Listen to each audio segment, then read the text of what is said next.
Hush 2, Jeff Loeb and Jim Lee is finally here after months of anticipation, 20 plus years after the original Hush. Finally get the official sequel to it.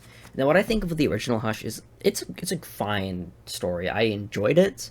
I didn't love it. I wouldn't even put it in like my top 15 favorite Batman stories, but I think it's a good story, and I think it really is the best story if it's like your first modern Batman story. If you're getting into Batman and you need one book that will go through his entire like cast of villains and friends and all of that, and you need one book, I would just go with that book. But if you've read Batman for years and years and years, and you know all the lore and all the history, that book, it's kind of it's like been there, done that. But it's still a pretty good book.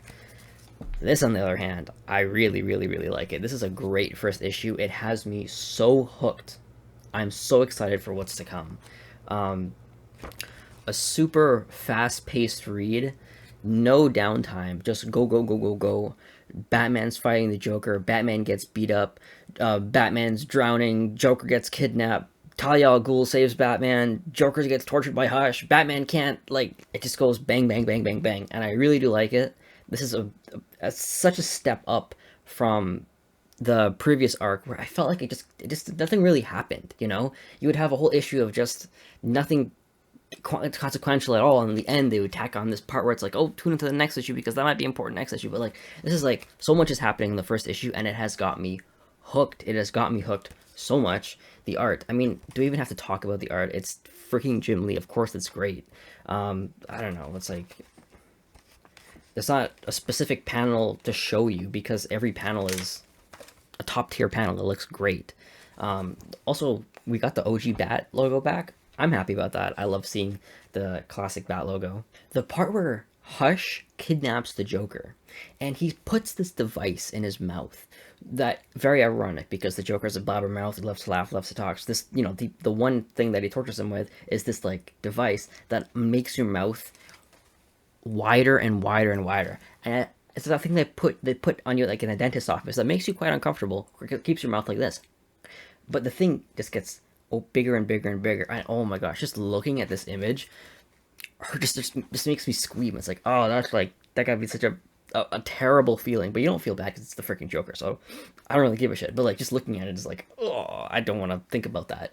But yeah, Hush kidnaps Joker, almost kills him, puts a bunch of knives at him that nicks his arteries. And at the end, he's like to Batman, hey, you didn't really kill the Joker, so you don't really have to save him, which is like, I do like the predicament he puts Batman in. The only thing is that we know 100% Batman is totally gonna save him. There's like no chance in hell that he's not gonna save him. Batman has saved the worst people imaginable. He's never gonna pull a Batman Begins where he's like, I'm not gonna kill you, but I don't have to save you. That's never gonna happen in this. So the next issue, obviously, he's gonna save him, which, imagine if he doesn't though. Like, there's a tiny, tiny, tiny, tiny, tiny little piece of me that's like, what if Jeff Loeb like doesn't get Batman to save him, and Batman like turns around and he just walks out, and then I don't know, somehow Joker gets saved elsewhere. But like, it'd be pretty interesting if Batman actually didn't save him. Is that gonna happen?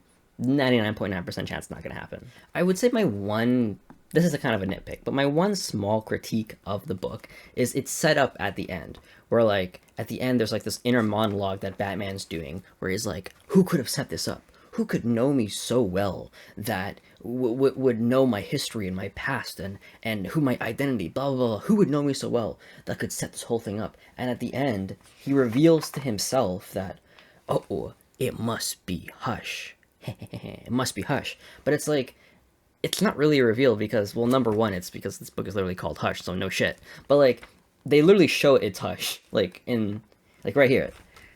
They show it's Hush. So it's like, the inner reveal that Batman has doesn't really hold any weight, because sure, he's revealing it to himself, but the way how it's written is as if he's revealing it to us, even though like 14 pages ago we see him right there. And also, I'm not gonna lie, just the opening shot of Hush is very abrupt. Like, it goes from Batman laying down near the river, and then just the next page is Hush talking to Joker. There wasn't any sort of like grand reveal, like, there's a someone talking in the shadows, and it's like, you hear a voice, and it's like, it reveals it to be Hush. No, he's like right there. It's just kind of like boom, right there.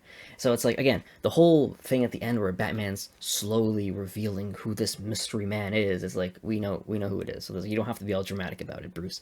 That's my one small little nitpick in the entire book. Overall, I'm very satisfied with this issue. I'm very excited to see what the next issues are going to be. The art is great, the writing is great. It's leave me in like I'm so happy. Batman is finally back, you know? I gave Zdarsky a chance with that last arc and it wasn't my favorite. Didn't really pan out for me, but I really think that this duo has just reinvigorated energy that Batman just needed because the title has not been doing great. But like I don't know, I'm just really happy with where we are right now. The one thing that I'm just like, no, don't do it. They're gonna restart. They're gonna redo the number one. They're gonna after this arc is done, they're gonna bring back the number one, and it's like, why are you doing that? Please don't do that. I hate when people redo the number one. Like it's so cool. This is at like 158. Well, like why are we gonna restart There's so many comic books that have number one. How many comic books have 158? Not a lot. You know, it's like there's no point in that. And then what I've heard is they're gonna do 6 issues of Batman Hush. Then they're gonna have the actual Batman writer come in and do another whatever, and then they're gonna do another 6 issues later with Batman Hush. So it's gonna be Batman 158 to 164, and then they're gonna restart it to Batman 1, and then let's say that arc is like 6 issues, and then from Batman 6 to 12 is gonna be Hush Part 2. Why are you doing this? Why are you doing this?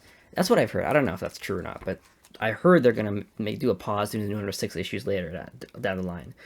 Whatever, we'll figure that out when we get there. All I know is that this is one of the best Batman issues I've read in a very long time. I'm very excited. I don't think I've ever given out a 10 out of 10 on my channel as yet. I don't remember if I ever have. But this 100% gets a 10 out of 10. Yeah, I'm thinking.